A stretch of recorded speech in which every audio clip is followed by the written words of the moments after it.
me to tell you a tale of a World of Darkness Session 0. The game is Hunter the Reckoning.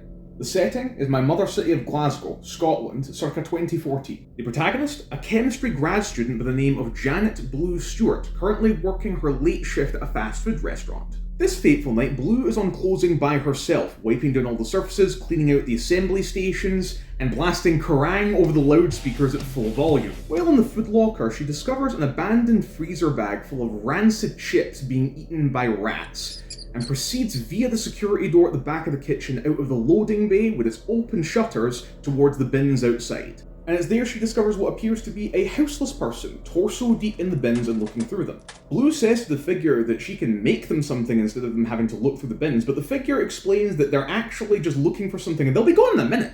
Blue, kind soul that she is, approaches the figure offering to help, whereupon our erstwhile dumpster diver suddenly becomes increasingly antagonistic and tells her in no uncertain terms to fuck off. It's as this mind-altering ability fails to affect Blue that she sees this person for what it really is. A monster. A grey, pallid mask, barely resembling the humanity that it purports to mimic, with yellow eyes and a maw full of razor-sharp fangs.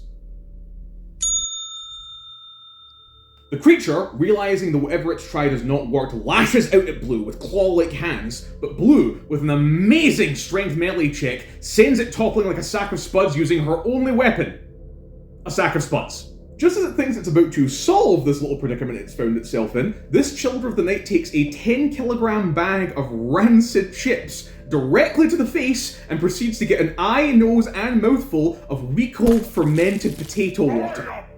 Unsurprisingly, it is somewhat taken aback by this, and is left staggered, heaving, and retching, giving Blue just enough time to run back to the loading bay and close the shutters. Or so she thinks. Just as Blue is pulling down the shutters, right as she's about to hear the satisfying click of the locking mechanism, a single grey claw latches onto the underside of the shutter and begins to wrench it up. Blue flees via the security door, locking it, and then hiding behind one of the prep stations. The security door is kicked open, and Blue manages to keep her composure as the beast stalks her through the kitchen. Then she sees that there's a food trolley out, one of those big 6-foot-tall ones with multiple shelves, and that her pursuer is just about to walk in front of the deep fryers, which she hasn't yet turned off. The greasy, filth-encrusted wheels of the trolley are silent as Blue builds speed and drives this hammer house of horror-looking prick head and shoulders into the fryer.